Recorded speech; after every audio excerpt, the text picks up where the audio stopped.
ଆମର ଗୋଟା ଯାକ ହେଲା ଆମେ ଯୋଉ ଘରେ ରହୁଛୁ ତମେ 3 ଜଣ ତମେ 2 ଜଣ ଏତିକି ଠୁପା ବି ମିଶିଥାଏ ତ ଏତିକି ଠୁପା ବି ମିଶିଥାଏ ତ କିଏ ମିଶୁନି ତମେ 2 ଜଣ କା ସାଙ୍ଗେ ମୋ ସାଙ୍ଗରେ ଶୁଣୁ ତୁଇ ମତେ କେତେ ବୁଳୁ କମ୍ପ୍ଲେନ୍ କରିଛି ସେ କରୁ ନା ମୁଁ ଏ ଘରେ ଯେତିକି ଗଲି ମୁଁ ଟିଉସନ୍ ଯିବିନି ଏତିକି କରିଛି କମ୍ପ୍ଲେନ୍ କରିଗଲୁ ତାପରେ ପୁଣି ଘରକୁ ଆଇଲା ପୁଣି ଥରେ କଳି କରୁ ମୁଁ ତ କେତେବେଳେ କଳି କଲି କଳି ନାହିଁ ରେ କଳି ନାହିଁ ତୁ କଳି କରିବୁ କ'ଣ ପାଇଁ ଏଇଭଳିଆ କଥା କହିଛି କୋଉ ଭଳିଆ ଯୋଉ ଭଳିଆ ଏନିକା କହୁଛ ଏଇଭଳିଆ କଥା କହିଛି ମତେ ନାହିଁ ବା ହିନ୍ଦୀ ମୁଁ କହିଲି ହିନ୍ଦୀ କହିଲି ଆଉ କହିଲୁ ମୁଁ କ'ଣ କହିଲି କହ ମୁଁ କହିନି ମୁଁ ତୁ କଳି କରୁଛୁ ମାନେ କଳି କରୁଛୁ ତୁ କଳି କରୁଛୁ ଆଉ ତୁ ତାକୁ ଆଇଲା ଖୁଣ ଚୁମା ଦେଇ ପକେଇବୁ କାହାକୁ ତାକୁ ବୋଲେ ମୁଁ ମୋବାଇଲଟା ଥୋଇଥିବି ଏତେ ପାଠ ବିଷୟରେ ଦେଖିବ ଦେ ପାଠ ବିଷୟରେ ଦେଖିଲା ବେଳକୁ ଏଠି ଶୋଇକିନା ଦେଖୁଥିବ ମାଇନକ୍ରାଫ୍ଟ ରିଲ୍ ହଁ ଯେ ତତେ ମୁଁ ଯୋଉ ଅନ୍ୟ ଜିନିଷ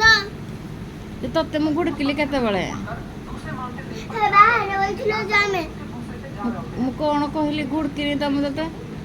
ତୁ ଯୋଉ କୋଉ ସାଇଡ଼ରେ ତୁ ଆସୁନଥିଲୁ ଦେଖ ଜାଣୁଛୁ ବର୍ଷା ବୁର୍ଷି ବୋଲି ସାପ କଣ୍ଟିଆ ବାହାରିବ ସାପ କଣ୍ଟିଆ ବାହାରିବ ଯେ ହେଇରେ ମୁଁ ନଥିଲି ମୁଁ ଟିକେ କାଞ୍ଚ କରୁନଥିଲି ହଁ ଯେ ଜାଣିଛୁ ତ ସନ୍ଧ୍ୟା ଟାଇମ୍ ତୁ ତ 7:30 ପାଖାପାଖି ଆଇଲୁ ସାପ କଣ୍ଟିଆ ବାହାରିଲେ କ'ଣ କରିବା କହିଲୁ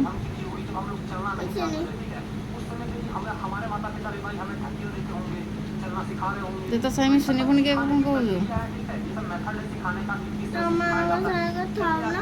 କିଏ ମ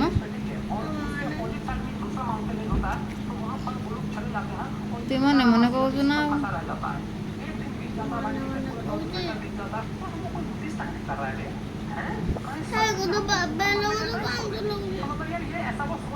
ତୁମେ କାନ୍ଦନା ବୋଧେ କ'ଣ ମୁଁ ଜାଣିପାରୁନି କିଛି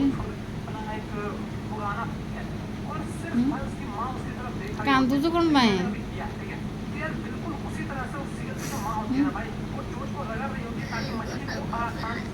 ତୁ ଭାବୁଛୁ କ'ଣ ଭାବୁଛୁ ମୁଁ ଜାଣିପାରୁନି କ'ଣ ଭାବିକିନି ତୁ କାନ୍ଦୁଛୁ